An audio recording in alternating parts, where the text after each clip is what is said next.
السلام علیکم ناظرین، سلطنت عثمانیہ کی اس ایپیسوڈ میں ہم دیکھتے ہیں کہ لوکاس ہولوفیرا کو دبوچتے ہوئے کہتا ہے اچھے سے دیکھ لو۔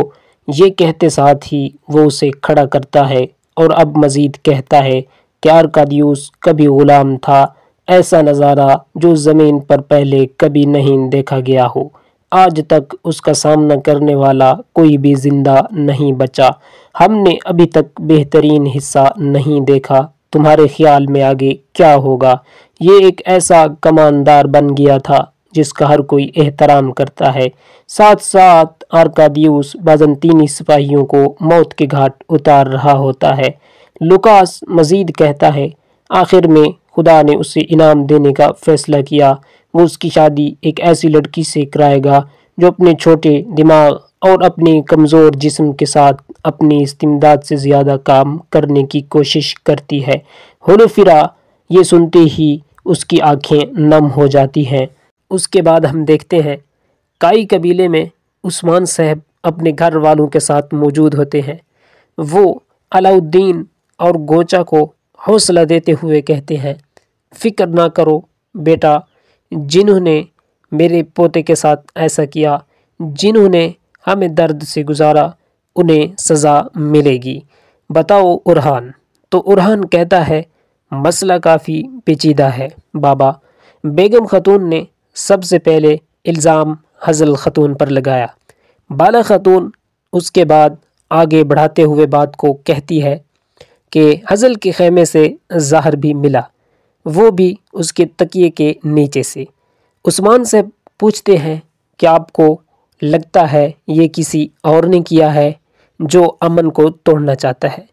تو جواب میں بالا خاتون کہتی ہے اسی طرح مجھے لگتا ہے کہ ہمیں مقدمے کی سماعت کے لیے کچھ اور وقت انتظار کرنے کی ضرورت ہے۔ حضور یہ سن کر گوچا کہتی ہے ماں فاطمہ نے بھی بات سنی تھی۔ حضل خاتون نے بیگم خاتون کو جان سے مارنے کی دھمکی دی تھی، اور جب یہ زہر دینے والی تھی اس نے میرے بچے کو مار دیا۔ پھر عثمان صاحب سے کہتی ہے بابا، حضل خاتون کو اس کی قیمت اپنی جان سے ادا کرنی ہوگی۔ علاؤالدین کہتا ہے مقدمے کی سماعت سے پہلے ہمارا درد کم نہیں ہوگا۔ بابا یہ سن کر عثمان صاحب کہتے ہیں فوراً عدالت بلائی جائے گی اور ہم اس کی اچھے سے چھان بین کریں گے، تم دونوں بالکل فکر نہ کرو۔ اسی لمحے برہان آتا ہے اور کہتا ہے حضور وزیر عمر آ گئے ہیں، لیکن کراسے صاحب بھی ان کے ساتھ ہیں۔ دوسری طرف ہم دیکھتے ہیں کہ رات وقت کرادین قلعے کے سامنے لوکاس اپنے سپاہیوں کے ساتھ موجود ہوتا ہے اور وہ مسکراتے ہوئے کہتا ہے کہ کرادین قلعے میں جہنم کی آگ ہوگی۔ قلعے کے اندر اس کے سپاہی ہر جگہ بارود پھینک رہے ہوتے ہیں اور پھینکنے کے بعد رسی کو آگ لگا دیتے ہیں۔ قلعے کے اندر یوسف اور بیگم خاتون کے ساتھ آگے بڑھ رہا ہوتا ہے اور کہتا ہے میں اسے مزید اندر نہیں چھپا سکتا بہن، جبکہ لوکاس کا آدمی چھپ کر ان کی باتیں سن رہا ہوتا ہے۔ یوسف مزید کہتا ہے حضل خاتون بے قصور ہے۔ بیگم پوچھتی ہے کیا کہہ رہے ہو حضل جو ہمیں اس سے زہر ملا تھا؟ تو یوسف کہتا ہے سسلیان نامی خاتون کو دیکھا، وہ لڑکی جو ہولوفیرا کے ساتھ تھی۔ حضل خاتون کے خیمے میں داخل ہوئی، یہ حقیقت ہے۔ ان کی یہ باتیں سننے کے بعد لوکاس کا سپاہی آگے بڑھ جاتا ہے اور یوسف بیگم سے پوچھتا ہے کہ میں جا کر یہ بتا دوں۔ اندر رسی جل رہی ہوتی ہے اور کچھ ہی دیر کے بعد قلعے میں زوردار دھماکہ ہوتا ہے۔ دھماکے کی شدت کی وجہ سے یوسف اور بیگم خاتون زمین پر جا گرتے ہیں اور ادھر سے لوکاس بھی قلعہ تباہ ہوتے دیکھ رہا ہوتا ہے۔ پھر کہتا ہے عثمان تمہارے ساتھ والے جل جائیں گے، بسم ہو جائیں گے۔ قلعے میں دھواں پھیلنے کے بعد یوسف اور بیگم خاتون بھی بے ہوش ہوتے ہیں۔ بیگم خاتون اٹھتے ہوئے کہتی ہے ہم کرادین قلعے کی حفاظت نہیں کر سکتے۔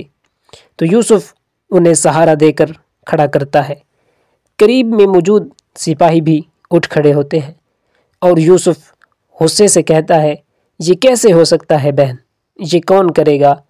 تو بیگم خاتون کہتی ہے ہم اس کا پتہ لگائیں گے، میرا نام بیگم خاتون ہے، میں تب تک نہیں مروں گی جب تک مجھے پتہ نہ چل جائے کہ یہ کس نے کیا ہے۔ تو یوسف سپاہیوں سے کہتا ہے کہ قلعہ کے دروازے بند کر دو، کوئی باہر نہیں جائے گا اور نہ ہی کوئی اندر جائے گا۔ یہ سنتے ساتھ ہی سپاہی دوڑ پڑتے ہیں اور یوسف بیگم خاتون سے پوچھتا ہے کہ عثمان صاحب کو کیا جواب دیں گے۔ تو بیگم خاتون پریشان ہوتے ہوئے کہتی ہے کہ جب عثمان صاحب نے یہ سنا تو پریشان ہوں گے اور ناراض بھی۔ اس کے ساتھ ہی وہ دونوں آگے بڑھ جاتے ہیں۔ ناظرین، اس کے بعد ہم دیکھتے ہیں کہ کئی قبیلے میں وزیر حضرت قاراسے صاحب کے ساتھ عثمان صاحب کے سرداری خیمے میں داخل ہوتا ہے۔ اندر عثمان صاحب نے ان کے لیے دسترخوان بچھایا ہوتا ہے اور اسلام کے بعد عثمان صاحب قاراسے صاحب سے پوچھتے ہیں کہ قاراسے صاحب کیا ہوا، آپ کی آمد کی وجہ کیا ہے، کیا آپ سننا چاہتے ہیں، ہم آپ کے بارے میں کیا بات کریں گے؟ تو وزیر عمر کہتے ہیں میں خود قاراسے صاحب کو ساتھ لے آیا ہوں، آپ نے اس کے بارے میں کیا کہنا ہے؟ عثمان صاحب اس کے ساتھ ہی وہ سب بیٹھ کر کھاتے ہیں کھانا۔ وزیر عمر کہتا ہے مقدس امانتیں ہمارے لیے بہت ہی عزیز ہیں۔ عثمان صاحب آپ کی بات سن رہا ہو تو عثمان صاحب کہتے ہیں میں آیا، میں نے کہا کہ آؤ مقدس امانتیں مل کر تلاش کرتے ہیں، لیکن قاراسے صاحب ہمارے ساتھ شامل نہیں ہونا چاہتے۔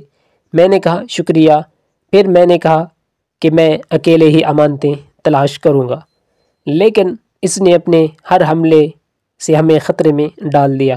یہ سن کر وزیر کو بہت غصہ آتا ہے۔ قاراسے کہتا ہے سوچ سمجھ کر بات کریں عثمان صاحب، یہ صرف ایک الزام ہے۔ مگر عثمان صاحب کہتے ہیں یہ کوئی الزام نہیں ہے، یہی حقیقت ہے وزیر حضرت، جو کچھ آپ سن رہے ہیں وہ سب کچھ سچ ہے۔ تو ناظرین، اگر آپ نے ہمارے چینل کو سبسکرائب نہیں کیا تو کر لیں تاکہ آپ کو ہر نئی آنے والی ویڈیو اور اپڈیٹس مل سکے۔ تو جیسے ہی اس کی نئی ایپیسوڈ آئے گی آپ کو مل جائے گی۔ تو ملتے ہیں نیکسٹ ایپیسوڈ میں۔ اللہ حافظ۔